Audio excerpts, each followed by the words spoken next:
मंत्री जी, चूंकि आंदोलन की बात कर रहे हैं तो 22 का जो चुनाव है वो पूरी तरीके से किसान आंदोलन के साए में हुआ और जो रिजल्ट रहा सबको पता है।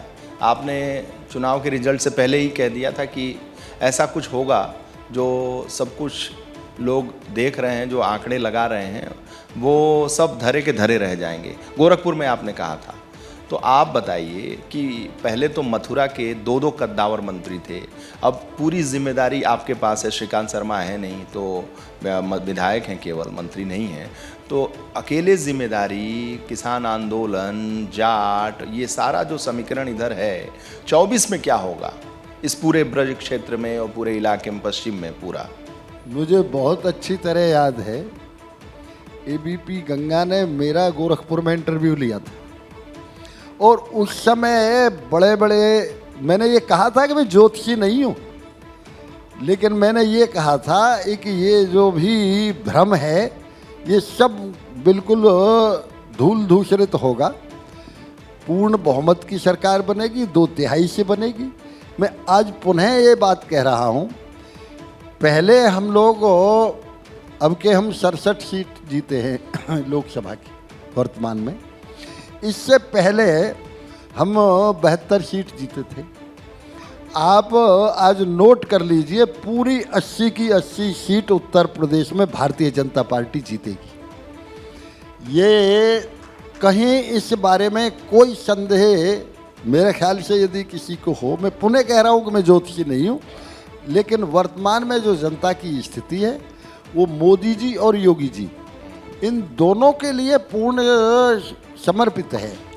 कहीं मोदी जी की लहर और मोदी जी प्रधानमंत्री कैंडिडेट थे 14 में, ब्रज क्षेत्र में आप लोग बदायूं और फिरोजाबाद नहीं जीत पाए थे और मैनपुरी भी नहीं जीत पाए थे। 19 में आप लोगों ने ये 2 गढ़ जो है गिरा दिया, फिरोजाबाद भी जीत गए, बदायूं भी जीत गए। अब मैनपुरी का चुनाव है, उपचुनाव भी होने जा रहा है, यहाँ आप लोग लिहाज करेंगे कि पूरा दम से लड़ेंगे? हम आजमगढ़ और रामपुर भी जीत गए, आजमगढ़ और रामपुर को भी आप याद कर लीजिए। ब्रज में नहीं है यहाँ की जिम्मेदारी। मैं ब्रज की बात नहीं कर रहा हूँ, मैं उत्तर प्रदेश। अच्छा, मैनपुरी ये बताइए कि जब इस बार उपचुनाव होगा या आम चुनाव होगा तो 2 तो आप लोग 19 में जीत गए, 14 में 3 नहीं जीत पाए थे, 2 जीत गए, अब 1 मैनपुरी बचा, तो मैनपुरी में फ्रेंडली फाइट करेंगे या जबरदस्त लड़ाई लड़ेंगे?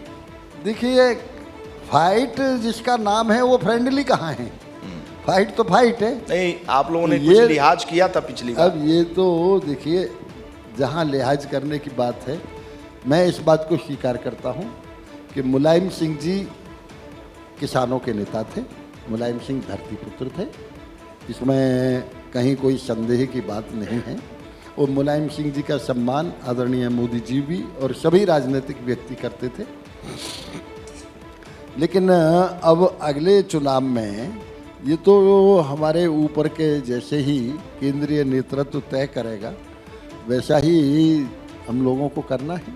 तो आप मान रहे हैं कि इशारों में कह दिया आपने कि लिहाज हम लोगों ने किया था और मुलायम सिंह धरतीपुत्र का हमने लिहाज किया था 19 में, लेकिन अब उपचुनाव हो या 24 का चुनाव हो, लड़ेंगे, ज़बरदस्त तरीके से लड़ेंगे, और वो भी सीट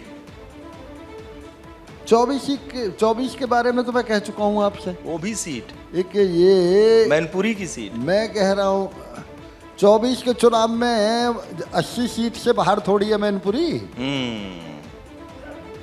24 में तो 80 की 80 सीट हमारी हैं, चाहे मैनपुरी हो और चाहे कोई सुल्तानपुर हो, चाहे मेठी हो या कोई भी सीट हो, पूरी 80 की सीट हमारी हैं। अच्छा सर, इस बार भी मोदी के चेहरे पर चुनाव लड़ा जाएगा या फिर योगी के कामों को भी देखा जाएगा? जैसे कि आप बता रहे हैं कि 80% भुगतान हो चुका है और जल्द वो पूरा भुगतान हो जाएगा किसानों का, और भी आपने कहा कि जो मथुरा कॉरिडोर है वो भी काम हो जाएगा, तो क्या इन कामों को देखते हुए ये सीटें जीतने की बात कर रहे हैं या चेहरे पर ही जीतेंगे?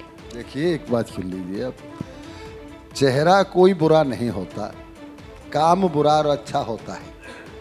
मोदी जी के काम अच्छे हैं इसलिए चेहरा अच्छा है, योगी जी के काम अच्छे हैं। आप ही लोगों ने तो 2 दिन पहले ये निर्णय डिसीजन दिया है कि हिंदुस्तान के सबसे अच्छे यदि मुख्यमंत्री हैं तो योगी जी हैं। इसीलिए तो योगी जी के नेतृत्व में हम 2024 में मोदी जी को 80 सीट जीत के देंगे।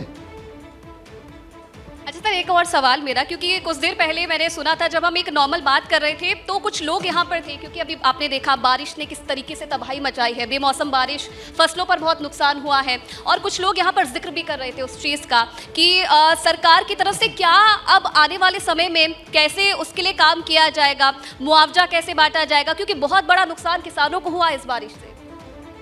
कल कैबिनेट की मीटिंग में भी ये पूरा डिस्कस हुआ है। आदरणीय मुख्यमंत्री जी सभी बाढ़ पीड़ित जिलों का दौरा कर रहे हैं। हम जो भी प्रभारी मंत्री हैं, हम सब लोग बाढ़ पीड़ित जिलों का दौरा कर रहे हैं। सहायता राशि बांटी जा रही है। सभी जो भी किसानों के सर्वे हो रहा है, किसानों की फसलों का ये आकलन किया जा रहा है, कितना नुकसान हुआ है। बीमा राशि भी बटेगी और इसके बाद सरकार की तरफ से भी बांटा जाएगा। और आदरणीय मुख्यमंत्री जी ने यह भी कहा है कि इसीलिए हमने मुख्यमंत्री आवास योजना चलाई है कि जिनके घर गिरे हैं उनके मुख्यमंत्री आवास योजना से घर भी सबके बनाए जाएंगे।